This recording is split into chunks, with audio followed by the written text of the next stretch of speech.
Bob Conley here. Come on in. Sit down. Sit down.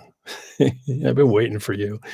Hey, this is the highlight of my day. This is a lot of fun, and I hope you have fun, and I hope I'm helpful.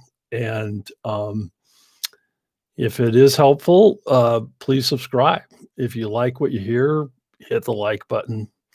And as much as anything, comments, questions, always welcome. It's funny, the other day the other day, someone asked me, "Why are you always smiling?" And, the real answer, I don't watch the news. I'm totally focused on the fun part of life, and that's growing a bigger pie. That's creating opportunity and showing people the way, and, just helping folks overcome mindsets, that are limiting. It it's a lot more fun than watching rabid dogs gnaw and yank on different ends of a rope and create nothing new. So today is about mindsets and overcoming limiting thought processes. So, I've talked about the power of coming from your being, and those four ways of being are calm, enthusiastic, excited, and concerned. And repeatedly, and it's like, okay, that's great, but how do I change? I I know what I don't want, but I don't know what I do want. What's blocking me? So I want to share one of the biggest sticking points that I come across is is that I don't know what I want, along with, but I know what I don't want. I'm like in the middle of what I don't want, but I've spent so much time and so much money building my career, getting to where I am. And so today, what we're going to talk about are sunk costs. And sunk costs are an anchor around your neck. So what are sunk costs? Well, sunk costs are basically time and money you've already spent that you can't recover. Um, and it matters because when you're making decisions moving forward, you need to let go and exclude those costs. They're gone. They're in the wind. Um, and you need to focus on the fact that the return or the what's going to happen in the future is going to remain the same regardless of what happened in the past. And so the important thing about sunk costs is that they can be very emotional. Like when I work with leaders in my bedrock programs, there are there are times when I spend a lot of time with individual leaders because um, people can get fired over sunk costs that have been incurred on failed projects. Um, there's the very real pain of lost time and money. Sometimes that pain will cause people to keep trying and to keep hoping that they can recover that money. Um, and even when somebody's not facing termination, there's also an innate need in many of us to justify that the decision we made that incurred the sunk costs. Um, I may have just said that wrong, but anyway, that this the decisions to incur the sunk costs were justified, and that need to be right and to be proven right. So, bottom line with sunk costs in every arena of life is that you can't get it back. And you need to stop trying. It's holding you back. Picture it as it's truly sunk. It has fallen overboard. It's at the bottom of the ocean, and you can't afford to recover it. You don't have the diving equipment. You don't have the pressure suit. You can't withstand the pressure that it'll take to get it back.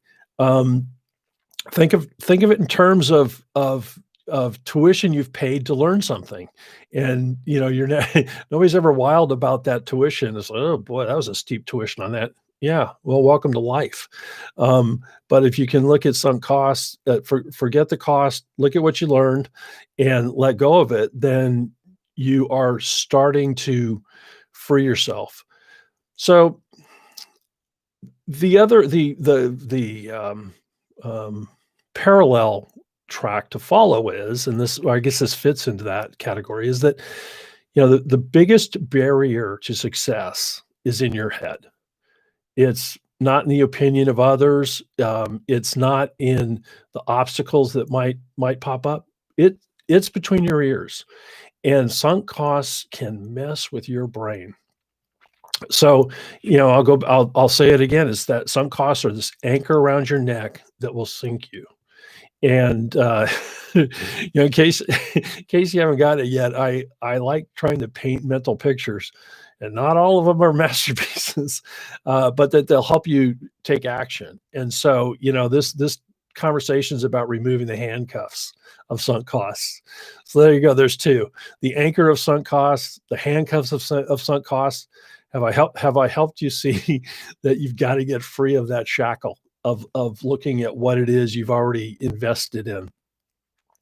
All right. So at the risk of beating a dead horse, let's say you're in oh, I know. Let's say you're in Purpose, Arizona, and you bought a car that only goes in one direction.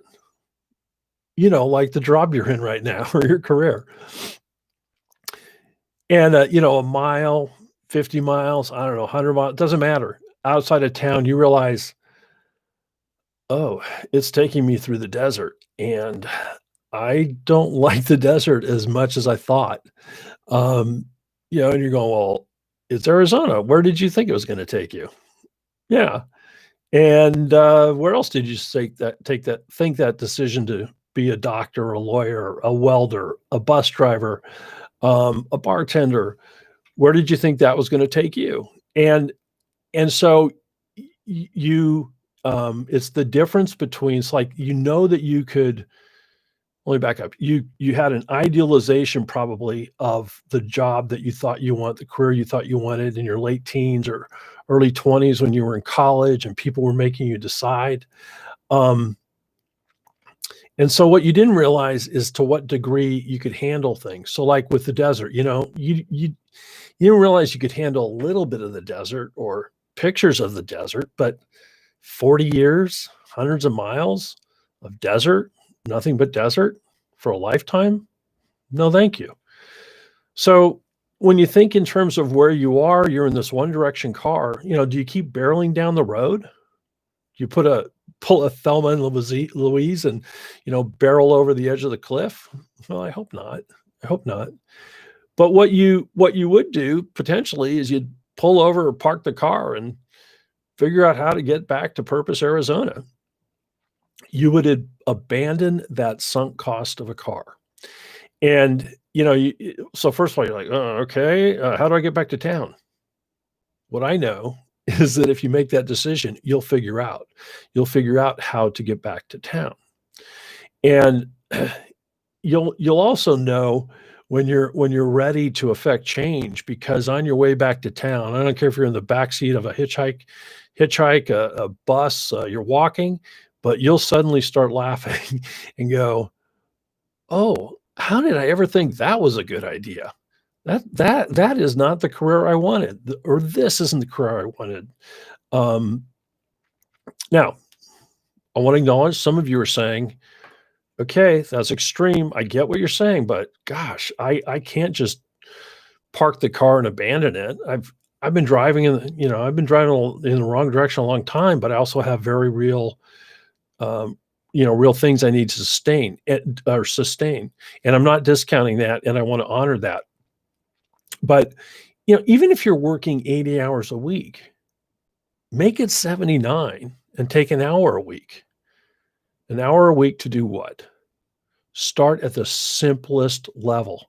And I'm not gonna keep repeating these words until you're sick of them. I hope you don't get sick of them. I hope the reason I keep repeating them is I want them to sink in, and I want you to, start using them. But what you wanna do, even if it's just an hour a week, you're going, you're working all those hours, you're going 1,000,000 miles a minute, but carve out an hour a week to start and just ask the question, "Who needs my calm? Who needs my enthusiasm? Who needs my excitement, my body in motion, my ability to move things? Who needs my being of concern?" And just start exploring and looking through that lens. Keep it simple, keep it that general, keep a broad view and start to open your eyes to other possibilities. You've already learned some of what you don't want. Don't focus on that. Don't focus on what you don't have. Oh, I need an MBA. I need a certificate of. I blah, blah, blah. I need. No, that's not where you are right now if you're just starting out on this. You need to let go of your sunk costs. Nobody else cares that you spent 100 grand on grad school. Nobody cares that you've spent 1, 10, 30 years being a lawyer, an accountant, a welder, a school bus driver, whatever it is, a hat salesman. Doesn't matter. Focus on your being, start experiencing life through that broader prism. And I'm not sure that's a broader prism. I'm not sure what that is. Anyway, through a broader view of your being. And what you'll do when you start dwelling on that is you'll also start observing the being of others with whom you interact. And that will build on even more possibilities and seeing people, in or jobs in different lights. So, this is about what energizes you every day, but you can be effective at every day.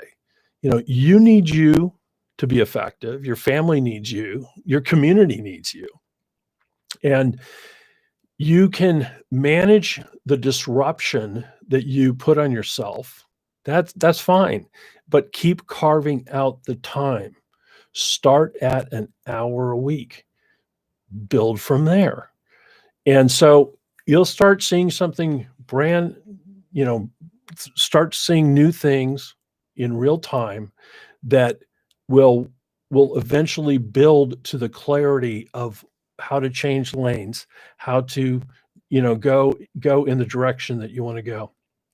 And I just um, I've spent my career. I've had three start all over career changes.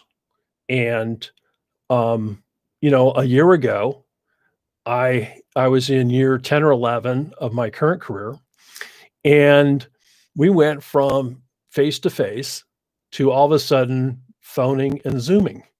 And that completely changed the dynamic of my business. And it can, it as it did for everyone else. I don't mean to imply that I'm different in that regard. We all had to reinvent.